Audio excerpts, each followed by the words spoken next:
Okay, so welcome back, everyone. Everything I say for the rest of my time here is going to be related to future steps in this field. So I've more or less taken you up to present-day experiments. The philosophy I'm going to take for my remaining time is, suppose that all these subtleties with Majorana zero-mode detection have been settled unambiguously. Suppose that experimentalists know very well how to create these structures and with very high fidelity verify that there are actually Majorana zero-modes there. So once that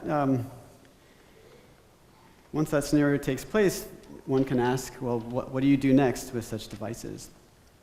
And the natural thing that you would like to do is to work your way up towards applications. And I think, arguably the interesting thing to do in the next evolution of this problem is to work your way up towards building a prototype topological qubit. Now, if you're going to build a qubit, then you have to address the question of quantum state readout. And this is subtle because, again, the virtue of these qubits is that readout is hard. The information is hidden from me, and it's also therefore hidden from the environment, which makes a readout challenging. But if I can't read out, then there's nothing I can do, no higher level things I can do. As far as I know, there's exactly two, broadly speaking, ways of performing readout. One class of schemes intentionally spoils the degeneracy. So, for example, you might imagine bringing Majorana modes together via a fusion process that I mentioned last time. When you do that, you intentionally convert the locally indistinguishable states to locally distinguishable ones that you can read out via conventional means. So that's one broad strategy. In fact, I can say that a little bit more generally, just split the degeneracy intentionally by whatever means, either bringing them together or some other means. The second thing you can try is to do some kind of non-local measurement, something like an interference experiment. So I'm going to try to give you a flavor for both types of quantum state readout schemes. And there's lots of other ways of doing quantum state readout that I won't get into, but hopefully it'll give you a sense for what's required. So the first quantum state readout scheme I'm going to discuss is related to something called parity to charge conversion. Charlie actually briefly alluded to this in his talk, but I will remind you of the basic idea.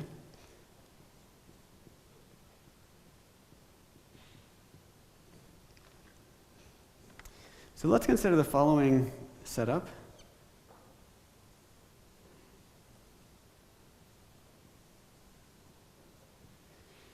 So here's going to be my topological device that has,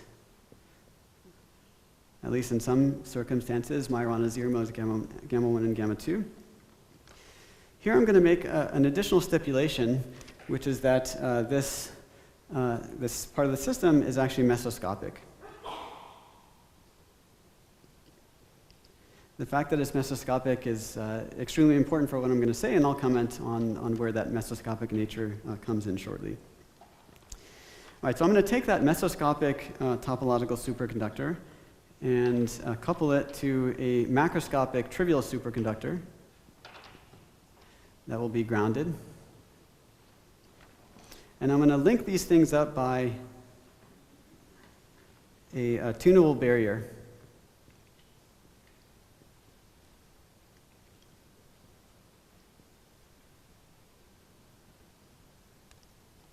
So what you should imagine is that there's some potential, step potential that whose height I can change by just adjusting the value of some nearby gate voltage. Is there a question?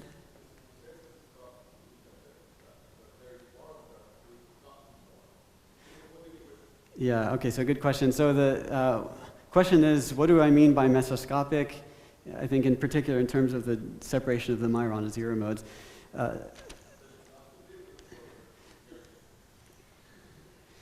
Okay, so what I want to imagine here is that, so remember I said that the splitting between the states that are generated by these Majorana zero modes goes like e to the minus there's separation L divided by some characteristic length scale C, which is a property of the topological superconductor related to how well gapped the interior is. I'm going to assume for this discussion that L over C is a large number, so that the degeneracy is very weakly split. But nevertheless, I'm still going, at the same time, I'm going to assume that the total system size is not meters long. The scale that you might have in your head is, let's say, 5 microns-ish, so several micron scale. I'm comparing, okay, so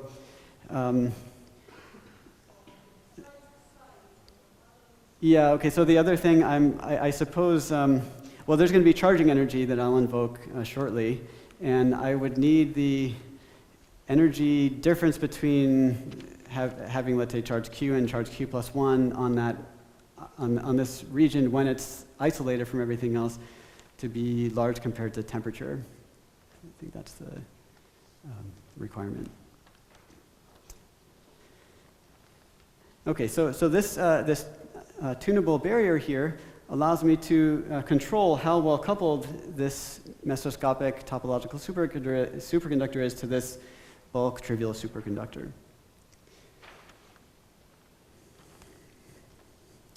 So let's think about the system as follows. Let's start by thinking about the open regime.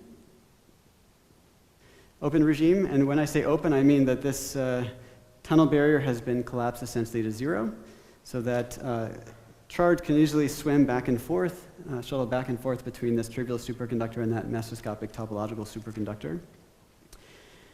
In other words, in this regime, these two systems are well sewed up to one another. Okay. Now, in this regime, the fact that this region is mesoscopic becomes not terribly important. Okay. It's just some component of a macroscopic object, and so the fact that it's small makes very little difference. And it's in this open regime that more or less all of the topological physics that I told you earlier holds. So we're going to get essentially degenerate states, one of which has even total number of electrons, and the other which has odd total number of electrons. Those states are locally indistinguishable, so it's the information is so far hidden from me. So let's go to the opposite extreme. Suppose that I adjust the value of the gate near that barrier so that I raise the potential to arbitrarily large values. So I'm going to call this a closed regime. This regime is sort of like what you get if you took scissors and just cut these systems apart from one another. In this case, the fact that I have a mesoscopic region here becomes all important. The character of the eigenstates completely changes. So in the open configuration, I was talking about states which had variable total number of charge, but well-defined fermion parity. But when I isolate this mesoscopic topological superconductor from the rest of the world, I will have to have just fixed number of electrons on that region. Okay? So I shouldn't talk about even and odd fermion parity states anymore. I should talk about states of well-defined total charge. And because this is mesoscopic, I'm going to invoke just freshman electrostatics. There's a non-trivial charging energy, just charge squared divided by twice the capacitance. And I'm going to assume that charging energy is sufficiently large that even adding one additional electron to this system accrues a non-trivial energy cost. Non-trivial, I think, again, you should just compare it to larger than KT. All right, so over here, I actually have no degeneracy. I just have a unique ground state, which has some fixed amount of charge Q on it. And again, due to mesoscopic charging energy effects, adding even a single extra electron to the system accrues a finite energy cost. Okay. Now, the key observation here is that if you imagine slowly going between this open and closed configurations of that tunnel barrier, these states, these even and odd fermion parity states, smoothly evolve into these non-degenerate charge states. So for example, suppose you started with your system residing in the even fermion parity state when this tunnel barrier was completely open. When you close that barrier, then that even parity state will evolve into the ground state with charge Q. Conversely, if you started in this odd fermion parity state, went to the closed configuration, your system would deterministically evolve into the excited state that had an extra electron on it. Okay. It could be the opposite, yeah. It's completely consistent. So the only thing is, which level was connected to which makes no difference. The only important thing is that there's a unique way of assigning one of these levels to one of these levels. Exactly. In theory, yeah, in theory. And in fact, just by changing overall gate voltage on this region, I should be able to swap that. Okay, so this is a very nice feature to have if you're interested in quantum state readout. The reason is that these non-degenerate charge states are distinguishable via conventional mesoscopic technology.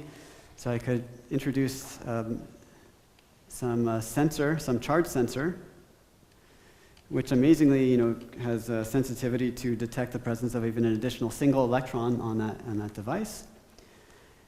And if I use that sensor to infer whether I have charge Q or Q+1 on the island, I can then tell you the state of encoded in I gamma 1, gamma 2 in the open configuration. Okay. Does that make sense?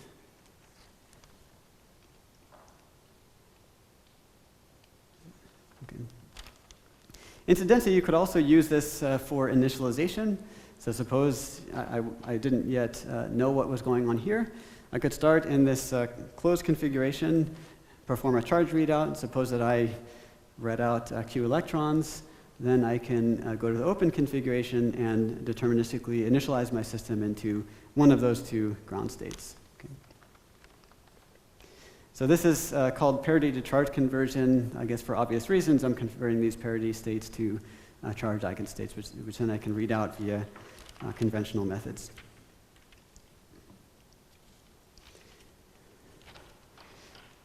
Yeah.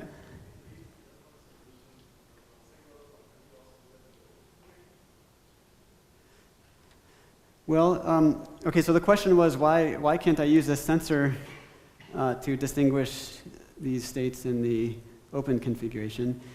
Now you can read something from that sensor in that configuration, but you wouldn't be able to get any information about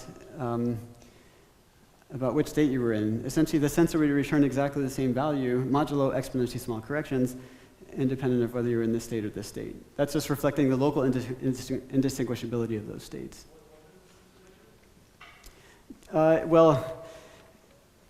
Okay, so it depends on what your sensor is made out of. I mean, technically, your sensor would measure just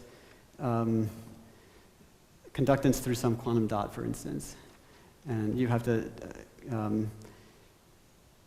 so it turns out that you can, depending on how that conductance behaves, you can infer something about the nearby charge environment.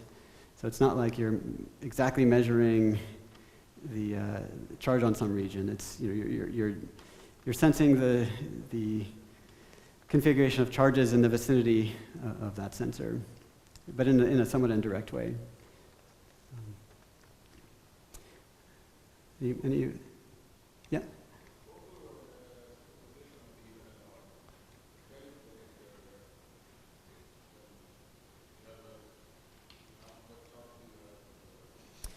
Okay, so the question is, what if I was in a superposition of these two states and then went to the closed configuration? I'm going to be a little pedantic here and say that the question is sort of ill-posed because it's not possible in the setup that I've drawn here to be in a superposition of those states. Basically, there's no way to superpose states that have different global fermion parity. What's that? It's not a qubit. And the reason I'm emphasizing this is that I'm going to emphasize this point shortly and show you how to get around this. But suppose that you did some miracle and you managed to. I can still answer the question in the spirit of the question, but just keep that in mind. Suppose that you did manage to somehow make a superposition of those two states. Then you would probabilistically measure either charge Q or Q plus 1, depending on the proportion of the relative superposition that was built into the initial state. Yeah.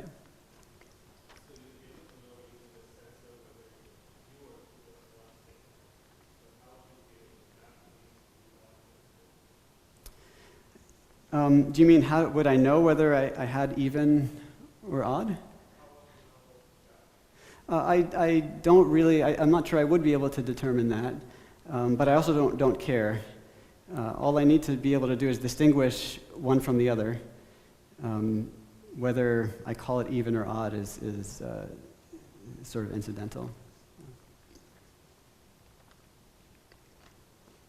How am I doing on time now? Okay. All right, so this is one way. I really quite like this. I think it's at least conceptually very appealing, even if there's some experimental challenges to making this work. But I think it nicely illustrates the basic point of converting locally indistinguishable states to locally distinguishable ones.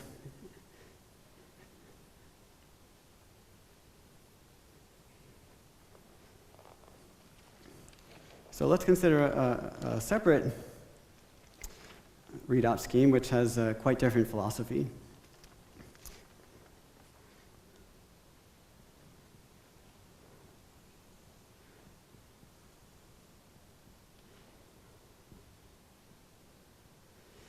I'm going to stick with a mesoscopic topological superconductor for now. And I'm also going to assume that this mesoscopic topological superconductor is isolated so that there's a unique ground state which has charge Q and an excited state that has charge Q plus 1. And let's call the energy difference between those two things U.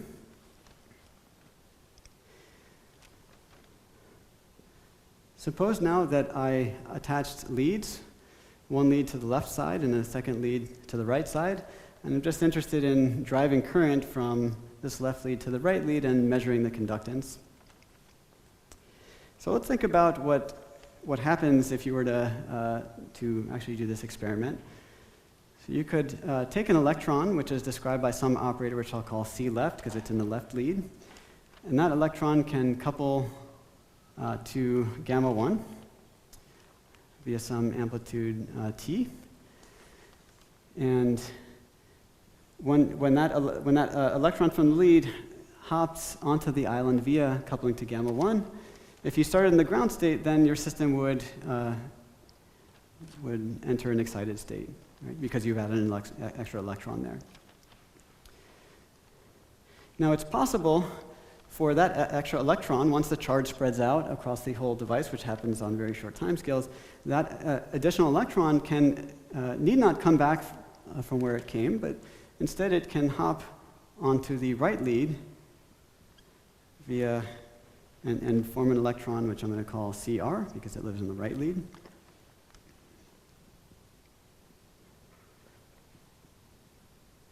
And once that happens, your system will have relaxed back to the ground state that you started from. Okay? So one way of thinking about this process is that this mesoscopic system that we added here provides a way of virtually shuttling charge from the left lead to the right lead via the Majorana operators that sit on the two edges of the mesoscopic superconductor. So we can try to describe that that process within some effective Hamiltonian generated within perturbation theory.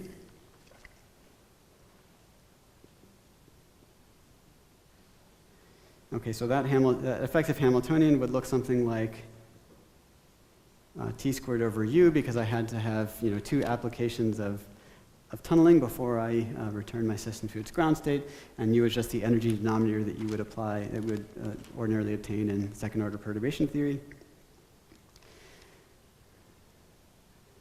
Then I'm going to have a factor of sigma z, and I'll just remind you that sigma z is defined to be I gamma 1, gamma 2.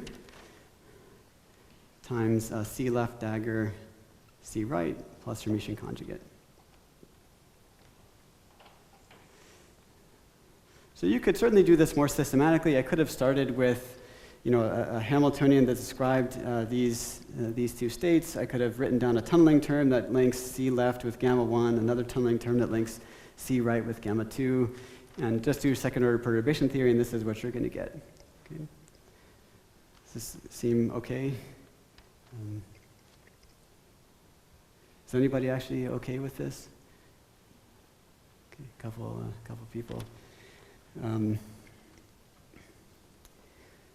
Let's see what else I can say. I mean, this, maybe the most important thing to take away is the fact that coming along for the ride, I don't just have these C left and C right operators, but also there's this product of I gamma 1, gamma 2 that necessarily appears in the Hamiltonian, right? Because the process of C left, of an electron moving from here to here, takes place via these Majorana operators. Okay, so they can't possibly decouple from this Hamiltonian, and in fact there's a symmetry that requires that every C left comes with a gamma 1 and every C right comes with a gamma 2. This is unavoidable. Okay. Yeah.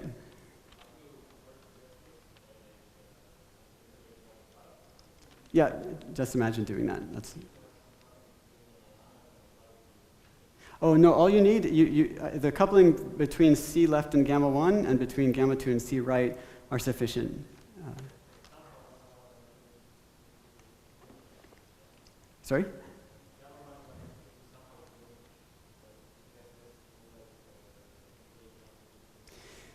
That's the magic of charging energy. They know about each other because the system is forming these non-degenerate charge states. So there is interactions here that are essential. Other questions before I proceed? All right, I'm not sure how much I'm conveying here, but the key thing that you should observe here is that because of this factor of sigma z, which is related to the state encoded in these two well-separated Majorana modes, when an electron hops from one side to the other, it picks up a phase that depends on the state encoded by gamma 1 and gamma 2, okay, because of this sigma z. Okay, so then the question is, how do we measure phases in quantum mechanics?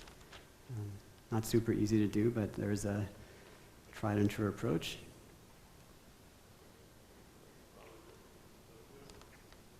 Sorry? Interference, exactly. So I can try to perform an interference experiment that exposes whether that sigma z is plus or minus 1. In the setup that I have here, that's completely invisible to you. There's no way that you can detect it.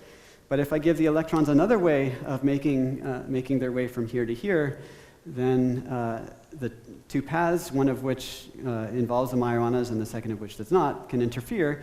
And then the amplitude that I get for an electron to move from one side to the other will depend on that sigma z.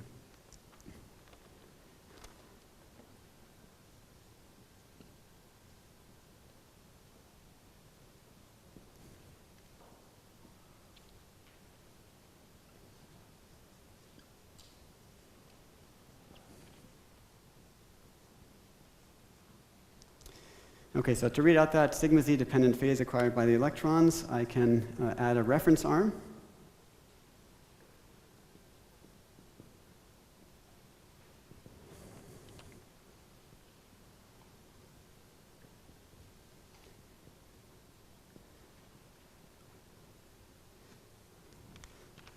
So this is my left lead, this is my right lead.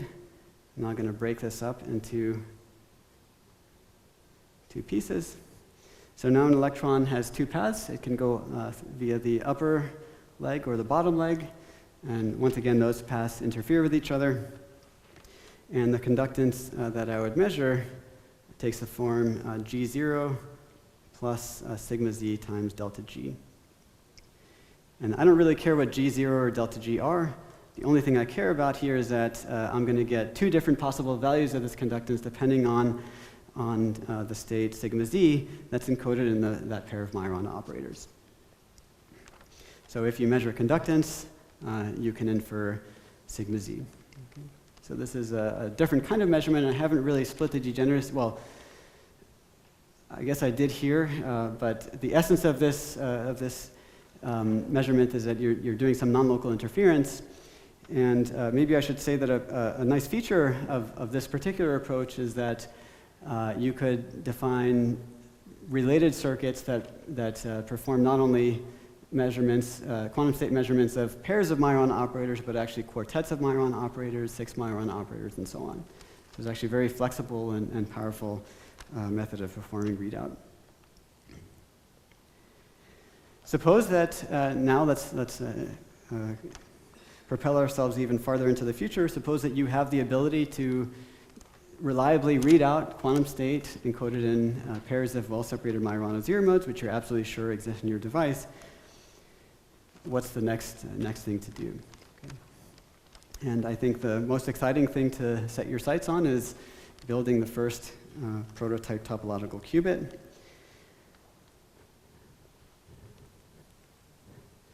And what I need to tell you now is how you even define a qubit in the first place.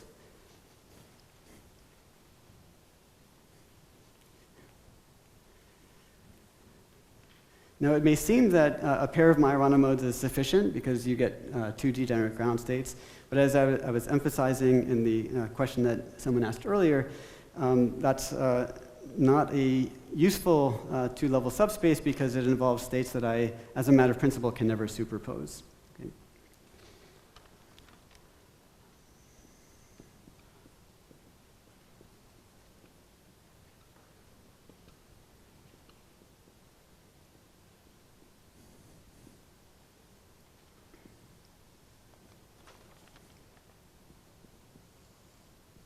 Okay, so this thing here with 2 Majorana modes doesn't furnish a topological qubit, but I can easily remedy this fermion parity problem by just introducing a second pair of Majorana zero modes, which I'll call gamma 3 and gamma 4. Okay, so this just represents some long wire which hosts 2 topological regions, each giving rise to a pair of zero modes.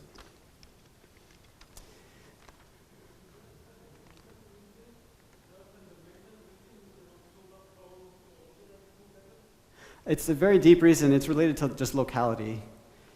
It's the same reason why you can never write down any term in a Hamiltonian that's odd in fermion numbers. That's inherently non-local. If you could write down such a thing, then there would be no problem. You could superpose opposite fermion parity states, but there's something intrinsically wrong, locality violating.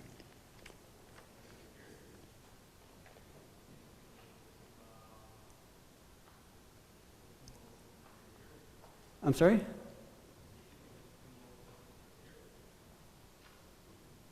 The problem is really locality. I'd be happy to describe, I mean, there's some paradoxes that you can write down if you allow yourself to write down, let's say, a single fermion operator in the Hamiltonian. Even if it's Hermitian, it violates locality. Okay, so in this case, I have not 2, but 4 degenerate ground states, because this guy can have even or odd fermion parity, this guy can have even or odd fermion parity. And so even if I now fix my system to restrict my Hilbert space to the global even fermion parity sector, I now retain two states which I can superimpose. And I'll choose those 2 states to form my logical qubit states, 0 and 1. So I'll define my logical 0 to be the state where I gamma 1, gamma 2 is plus 1, and I gamma 3, gamma 4 is plus 1. And for 1, I'll define that to be the same state, but with both minus 1s. Okay, so these are now perfectly good logical qubit states. So a very natural question you can ask once you have this qubit at your disposal is how do you actually verify that quantum information stored in that system exhibits the theoretically expected topological protection? A couple more minutes? Okay. Yeah, so in my opinion, this is the kind of the pinnacle of this discussion anyway. how do you verify that such a qubit is actually topologically protected? It's a surprisingly tricky question, and I would encourage people in the audience to think about this and come up with new ways of unambiguously answering this question. I'm going to provide one way, which I think is, has some nice features to it, but I'm sure there's other, no doubt, better ways of answering this question. So here's a philosophy I will advocate.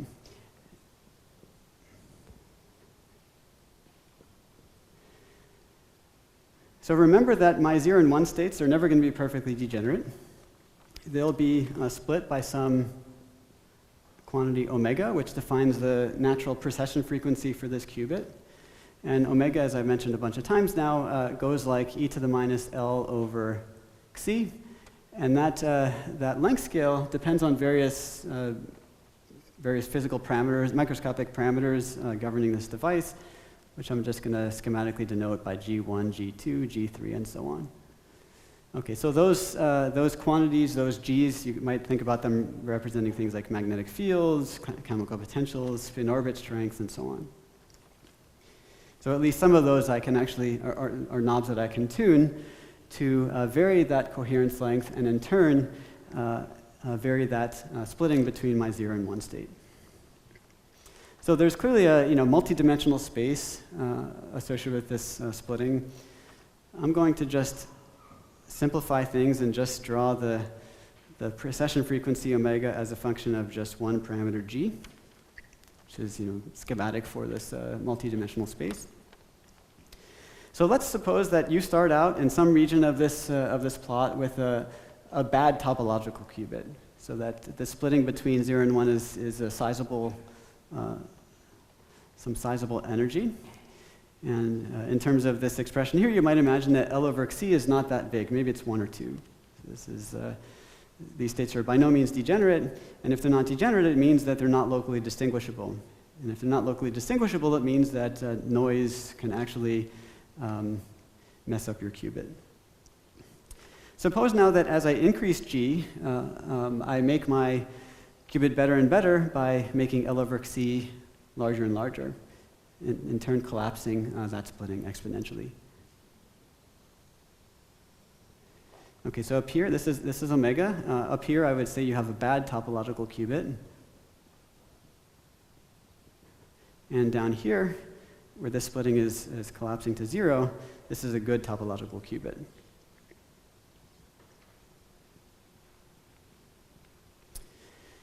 Okay, so suppose that you start off with G somewhere around here. Now there's already, when I use these words, start off with G's being somewhere here, there's already some assumption that's never legitimate in practice. Really, the more precise way of expressing what I mean here is that the average values, time average values of the G's put me somewhere here. But a qubit will be subjected to noise, and that noise will cause these various G's to wiggle as a function of time in a random way. And so your system will move left and right along this curve with some characteristic amplitude delta G of t. And so you'll end up with your qubit oscillation frequency bouncing along this curve in a random way. And that stochastic variation of your splitting causes dephasing. Okay? And that dephasing time is going to be very short when you're down here. Okay, so I'm going to draw T2 down here. Now, as you move to the right, as you move from a bad qubit to a good qubit, then those same amplitude fluctuations in delta G have increasingly small effect on your qubit. Okay, so if you just draw the same size fluctuations in the horizontal region, your qubit splitting is varying almost not at all. And this is reflecting the increasing local indistinguishability of the states as you move from there to there, which in turn is building in immunity to local environmental noise. So this implies that the dephasing time T2 will shoot up dramatically. And in fact, two things happen in concert as you move from a bad topological qubit to a good topological qubit. Omega is going to 0, but at the same time, 1 over T2, which also defines a frequency, is also going to 0.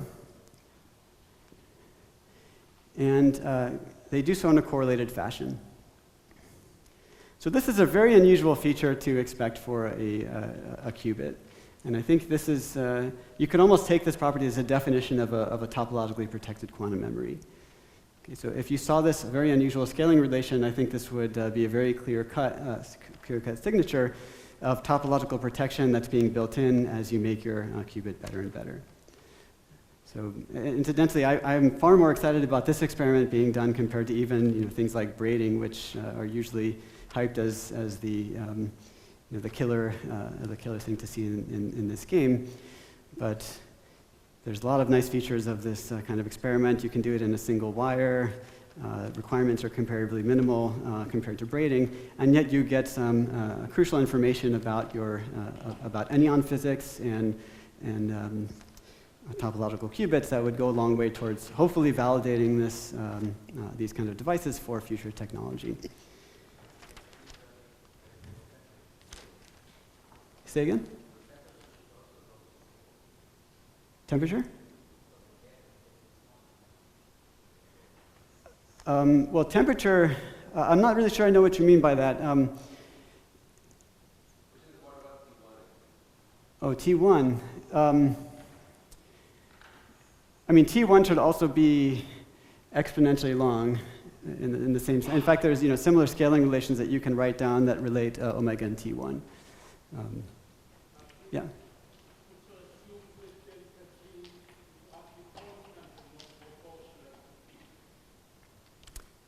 Yeah, I think I'm making a pretty physically reasonable assumption here that the noise doesn't really, the typical fluctuations that I have in, let's say, chemical potential or magnetic field don't care exactly how deep in the topological regime I'm in. So to some degree they'll matter, but I think that's probably a very small effect. Yep.